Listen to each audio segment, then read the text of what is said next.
Mohon izin senior menyesuaikan. Mohon izin memperkenalkan diri. Nama Aurelia Pepinasari Hendriko, NIT 572011337574. Kelas K3D nomor absen 7. Pada kesempatan kali ini, saya akan menjelaskan tentang bisnis logistik maritim serta dokumen pendukungnya untuk memenuhi tugas fasilitas jasa kepelabuhanan. Apakah bisnis logistik itu? Bisnis logistik adalah bisnis yang bergerak di bidang manajemen perpindahan barang yang berasal dari satu titik menuju titik akhir, yaitu konsumen, atau titik konsumsi guna memenuhi permintaan tertentu. Bisnis logistik menjadi salah satu sektor yang cukup tinggi pertumbuhannya. Peningkatan tersebut tidak bisa dilepaskan dari perubahan tren dan gaya hidup masyarakat. Masyarakat yang sering mempergunakan teknologi informasi dalam memenuhi kebutuhannya. Contoh, memesan dan membeli barang melalui toko online yang otomatis membutuhkan jasa logistik dalam pengantarannya. Selanjutnya yaitu fungsi manajemen logistik. Fungsi yang pertama yaitu perencanaan dan pemenuhan kebutuhan. Dalam hal ini manajemen logistik berfungsi sebagai perencanaan dan juga penentu keperluan dari setiap program organisasi. Hal tersebut meliputi aktivitas analisa produk yang digunakan, skala prioritas, hingga jasa ketersediaan produk. Aktivitas perencanaan ini harus selalu memperhatikan anggaran yang dimiliki oleh suatu perusahaan.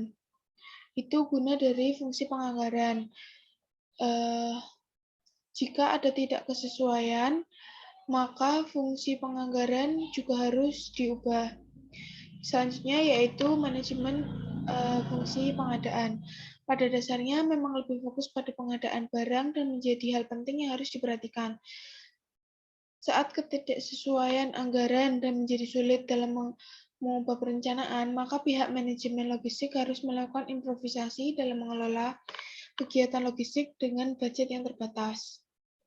Selanjutnya ada penyimpanan dan penyaluran. Fungsi manajemen logistik dalam penyimpanan dan penyaluran adalah untuk proses yang mana suatu produk barang yang sudah diperoleh pada tempat yang memang sudah seharusnya.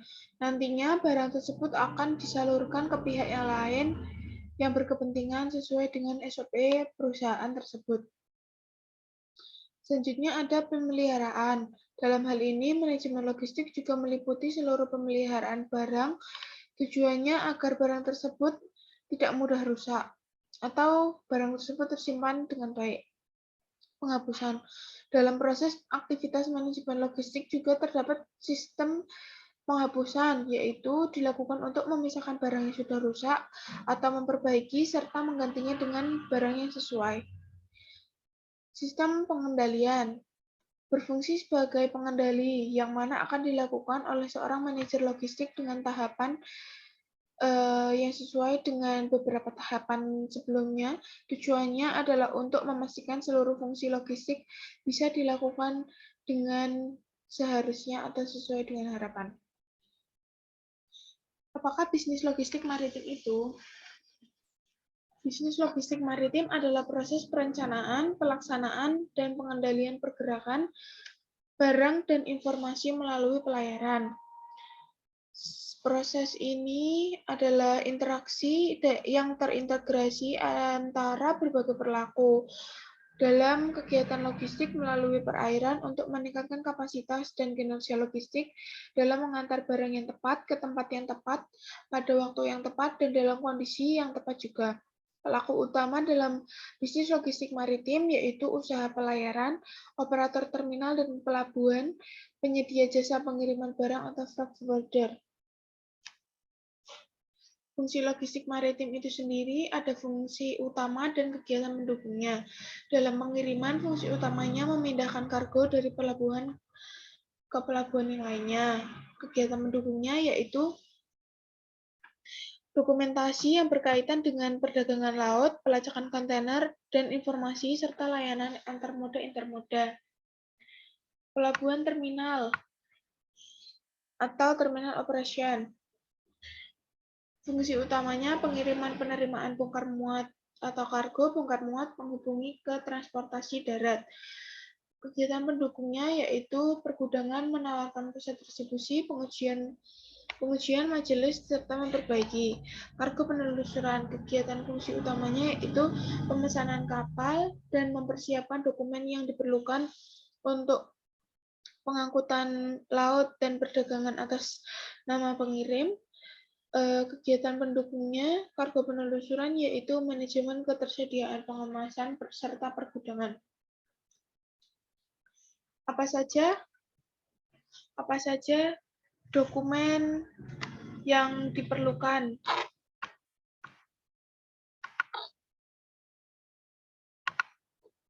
Yang pertama yaitu dokumen shipment instruction.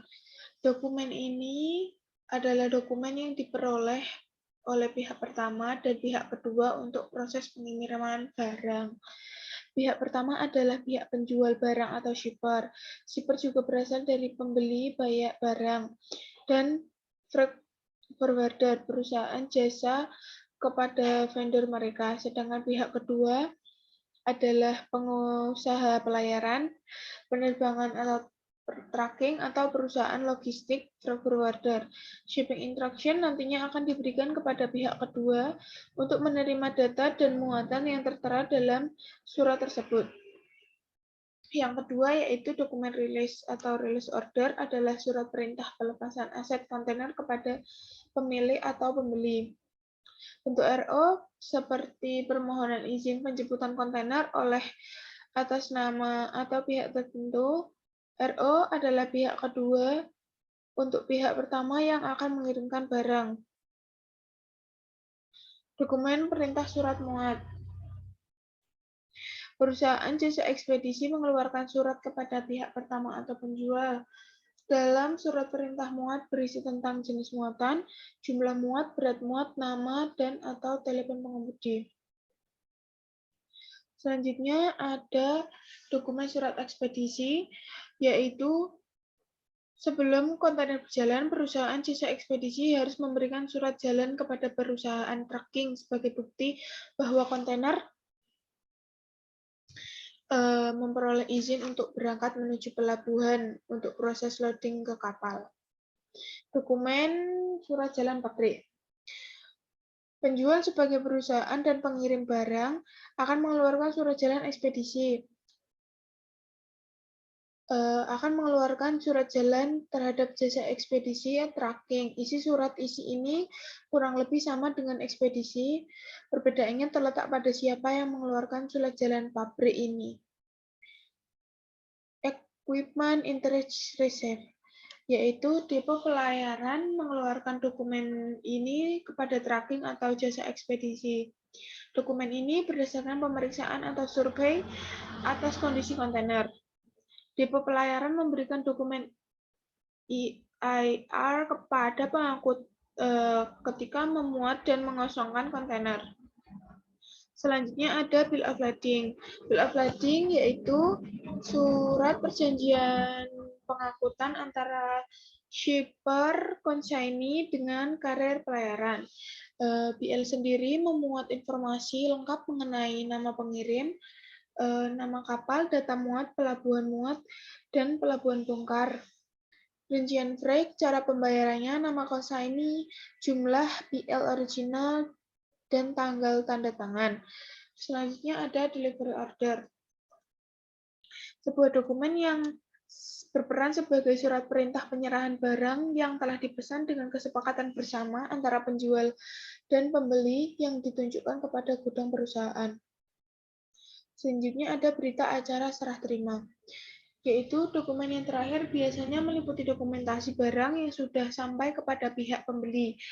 BAST ditandatangani oleh penjual sebagai pihak pertama dan pembeli sebagai pihak kedua. Terima kasih, sekian yang dapat saya sampaikan. Bila ada kesalahan kata mohon dimaafkan. Terima kasih.